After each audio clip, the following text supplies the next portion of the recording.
Social media પર અજાણી વ્યક્તિ સાથે મિત્રતા કરતા હો તો સાવધાન રહેજો, કારણ કે વડોદરા એલસીબી ઝોન 3ની ટીમે હની ટ્રેપમાં ફસાવી યુવકોને ખંખેરી લેતી એક ગેંગને ઝડપી પાડી છે. આ ગેંગની જાળમાં આણંદનો એક જમીન દલાલ ફસાયો હતો, જેને એક યુવતી સહિત 5 શખ્સો હની ટ્રેપમાં ફસાવી 1.5 લાખ રૂપિયા પડાવી લીધા હતા અને વધુ રૂપિયાની માંગણી કરતા જમીન દલાલ આત્મહત્યાના વિચાર કરવા લાગ્યો હતો.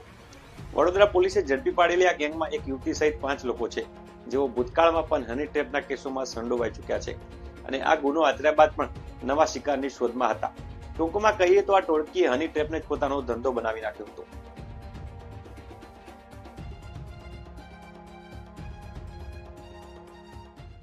જે ફરિયાદ અમને મળી હતી તેમાં આણંદનો રહેવાસી હતો, જે રિયલ એસ્ટેટ એજન્ટ હતા અને તેઓ એક મકાન બતાવવા માટે ફિમેલે એમનો કોન્ટેક્ટ કર્યો હતો. મકાન બતાવવા માટે આપણા કપુરા વિસ્તારમાં આવેલ હતા અને તેમને જ્યારે મકાન બતાવીને પ્રોપર્ટી બતાવીને પાછા વળી રહ્યા હતા ત્યારે તેમની ગાડીને 4 માણસો દ્વારા રોકવામાં આવી અને કહેવામાં આવ્યું કે અમે ગાંધીનગર ક્રાઇમ બ્રાન્ચથી આવ્યા છે, તમારી વિરુદ્ધ ઘણા બધા ગુના છે, લઈ જઈશું. એમ કરીને એમની ગાડીમાં બેસીને એમને લઈ જવાનો પ્રયાસ કર્યો અને તમારે જો આમાંથી છટકવું હોય તો તમારે 5 લાખ રૂપિયા આપવા પડશે અને જેટલા પણ એ સમયે પૈસા નીકળી શક્યા છે 1,05,000 જેટલા રૂપિયા એમાંથી અમુક પૈસા યુપીઆઈથી લેવામાં આવ્યા છે, અને તેમને પહેરેલી એક બીજી પણ એમને કરાવી.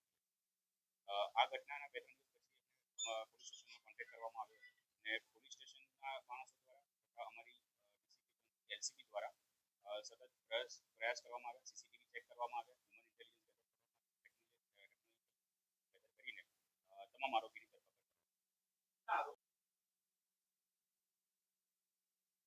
કુલ 5 આરોપી અમે અટક કર્યા છે, જેમાં એક મહિલા આરોપી છે અને 4 પુરુષ આરોપી છે અને તે લોકો રાજકોટ સાઈડના રહેવાસી છે અને એમાંના 2 આરોપી એવા છે જેમના સુરતમાં પણ આજના બનાવના સારોલી પોલીસ સ્ટેશનમાં સેમ મોડસ ઓપરેન્ડી વાળા ગુનામાં વોન્ટેડ હતા.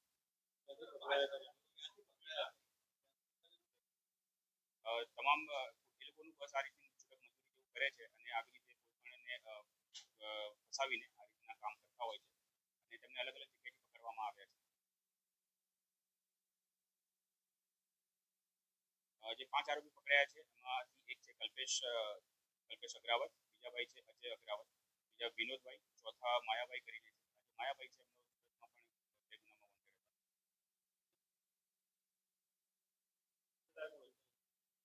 એકચ્યુઅલી આ લોકોનું એક ટીમ જેવું જ છે, બધાનો અલગ અલગ રોલ હોય છે.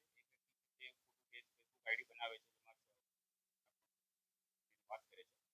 એક છોકરી હોય છે જે મળવા જાય છે જગ્યા પર અને બાકીના અન્ય લોકો એને પકડી લે છે અને દરેક અલગ અલગ રૂલ છે, ગાડીની વ્યવસ્થા કરે છે, આઈડી બનાવે છે. આ રીતે